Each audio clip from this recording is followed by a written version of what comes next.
விருதுநகரில் கனமழை காரணமாக வீடுகளை உள்ளேயும் வெளியேயும் கனமழை காரணமாக வெள்ளம் சூழ்ந்து காணப்படுகிறது. இது தொடர்பான விவரங்களை தருவதற்காக நமது செய்தியாளர் பிரகாஷ் இணைகிறார்.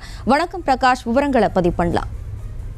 வணக்கம் மேடம். அருப்புக்கோட்டை சுற்று வட்டார பகுதிகளில் நேற்று முதல் தற்போது வரை பல மணி நேரமாக தொடர்ந்து கனமழை பெய்து வருகிறது. நிலையில் தொடர் கனமழை காரணமாக பெரிய புளியம்பட்டி, விருதுநகர் ரோடு, லீலாவதி நகர் உள்ளிட்ட நகரின் பல்வேறு இடங்களில் மழை நீர் சூழ்ந்து காணப்படுகிறது.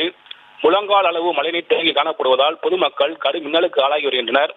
அதே போல தற்காலிக பேருந்து நிலையத்திலும் மழை நீர் சூழ்ந்து காணப்படுகிறது. மேலும் அருப்புக்கோட்டை சுற்று வட்டார பகுதிகளில் நீர்நிலைகளில் அருகே உள்ள குடியிருப்பு பகுதிகளில் மழை நீர் சூழ்ந்து காணப்படுகிறது.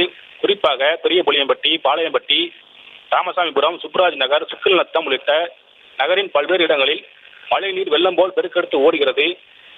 மேலும் இதனால் பொதுமக்கள் கடுமையான இன்னலுக்கு ஆளாகி வருகின்றனர். மேலும் மழைநீர் அதிகமாக பாய்ந்து ஓடும் பகுதிகளில் கோட்டாட்சியர், வருவாய்த்துறை அதிகாரிகள், காவல்துறை அதிகாரிகள், நகராட்சித்துறை அதிகாரிகள் உள்ளிட்ட அனைத்து துறை அதிகாரிகள் நேரில் பார்வையிட்டு ஆய்வு செய்து வருகின்றனர். மேலும் பல இடங்களில் மழைநீரை வெளியேற்ற தேவையான நடவடிக்கைகள் மேற்கொள்ள ஆலோசனை மேற்கொண்டு வருகின்றனர். அருப்புக்கோட்டையில் தற்போது வரலாறு காணாத மழையால் பொதுமக்கள் கடும் இன்னலுக்கு ஆளாகி வருகின்றனர். செய்திகளை உடனுக்குடனும் துல்லியமாகவும் தெரிந்து கொள்ள சப்ஸ்கிரைப் பண்ணுங்க.